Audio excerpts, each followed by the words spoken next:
So I do a lot of public speaking and speak in front of PMI chapters, and I've been in front of the Southern Ontario chapter and the chapters in Vancouver and across the country. I've been doing over the last couple of years a presentation called Back to the Future, or Project Management Back to the Future. And the key to that project or that presentation is the future. And the question, how can I make a difference, and where should I be looking, and what can I be doing to stand up and be counted? So I'm not going to go into the detail there. I've blogged a bit about those sections as well earlier. However, the last piece I want to mention, and that is my belief that one of our roles as professional project managers is to spread the word, is to help others that don't want to take a 3-day fundamentalist course or a master's certificate in project management, or even a 1-day course, or even a half-day course. They don't want to do that, but they do want to be empowered to say yes to taking on a project, a fundraiser, office relocation, a small marketing project, your daughter's wedding, anything. Empower me, they say, to understand what you guys know, but don't give me the detail, and don't talk PMBOK, and don't talk quality assurance and all that stuff, and heavy-duty scheduling. So, we've written a book. We being my buddy Doug Land out in Calgary, Alberta, and myself, we've written a book called The Power of the Plan. You can read all about it at thepoweroftheplan.com. But I want to highlight the first chapter because it is probably the most important part of the book.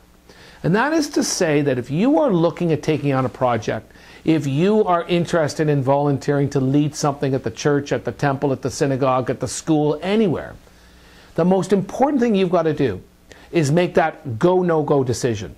And a lot of people just say, yeah, I can do it, and they don't do the homework.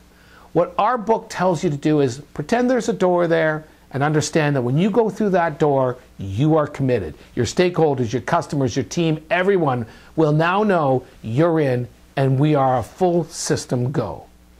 But you've got a moment every time, everywhere, every project you look at to stop before that door and ask yourself some fundamental questions. Like, have I got enough time to make this happen? Or are we rushing it? Is this truly a doable project? 2, have I got enough money, enough funds? Have I got enough in the bank, or am I being given enough money to make this project happen? 3, have I got the right people in place, the volunteers, the employees? And finally, and this is really important, do I know exactly what we're trying to build? Do I know exactly what's being asked of me, or do I know exactly what I want? Is it a kitchen renovation? Do you really know what it's going to look like?